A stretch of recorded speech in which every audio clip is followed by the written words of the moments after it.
On peut très bien commencer à créer de nouveaux réseaux à 90, 91 ans, voire au-delà, parce que on stimule son cerveau.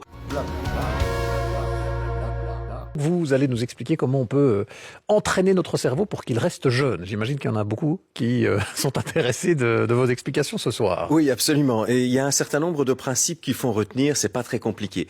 Le premier principe, le cerveau ne s'use que si on s'en sert pas. D'accord. On a cru pendant des années que on recevait à la naissance et puis au fil des premières années un certain nombre de neurones, des milliards de neurones, parce qu'il y a des milliards de neurones dans notre cerveau, et puis qu'à partir d'un certain moment, eh bien, les neurones s'éteignaient, on en avait de moins en moins, et donc, voilà pourquoi on commençait à avoir des problèmes de mémoire, toute une série de problèmes dits cognitifs, des problèmes de raisonnement et tout ça. C'est logique puisqu'on a moins de neurones, donc forcément, on fonctionne moins bien. Eh bien, c'est totalement faux. Ça, c'est le premier principe. Toujours que c'était vrai. Voilà. Alors non, attention. Ce que je veux dire, c'est que oui, on a un certain nombre de neurones et que ces neurones peuvent mourir avec l'âge. En revanche, il est tout aussi possible de confectionner de nouveaux réseaux de neurones à tout âge. Et donc, on peut très bien commencer à créer de nouveaux réseaux à 90, 91 ans, voire au-delà, parce que on stimule son cerveau. Donc, il ne faut pas croire qu'on a un certain nombre au départ et puis qu'à la fin, on est condamné à en avoir de moins en moins. Ça n'est pas vrai. Le premier principe, le cerveau ne s'use que si on s'en sert pas. Ça veut dire que si on s'en sert, eh bien, on peut le maintenir jeune. Premier principe. Le deuxième principe, c'est qu'on peut le maintenir jeune en le stimulant de plein de manières différentes. On peut avoir des interactions sociales. C'est très important d'avoir des interactions sociales. Il est très important de faire, on va dire, du sport cérébral, des mots croisés ou autres. Mais pas que ça. On peut apprendre un nouveau langage, par exemple. On peut apprendre à jouer au Rubik's Cube et autres.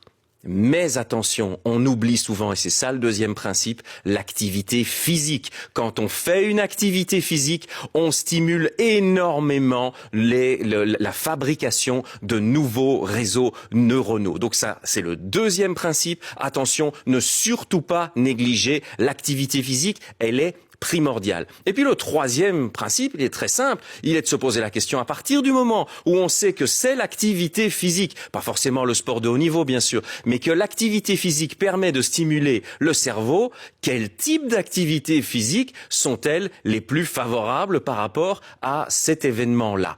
Eh bien, il y a eu des recherches qui ont été réalisées en Allemagne à ce propos. Les chercheurs ont demandé à un certain nombre de volontaires de participer à l'étude et ils les ont regroupés, c'est des gens relativement âgés, et ils les ont regroupés en trois catégories différentes. En fait, il y avait trois groupes différents. Un premier groupe, c'était un groupe qui ne pratiquait pas d'activité physique.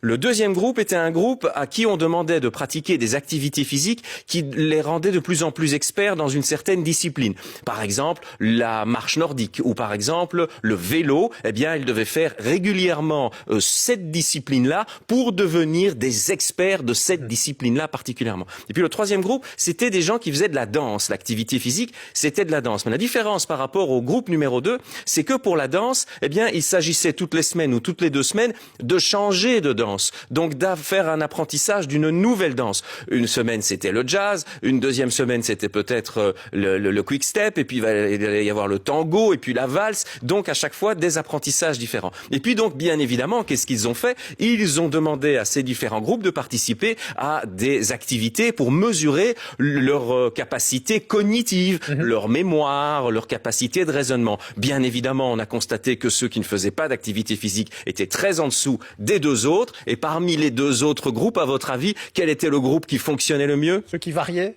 des Bien entendu, ceux qui variaient, donc le groupe des danseurs. Et donc, la règle est très simple. 1, utilisez votre cerveau. 2, pratiquez de l'activité physique. Et 3, variez, essayez d'apprendre des nouvelles choses. Vous allez conserver votre cerveau jeune plus longtemps. Eh bien, voilà de bons conseils. Merci à vous, Patrice Goldberg.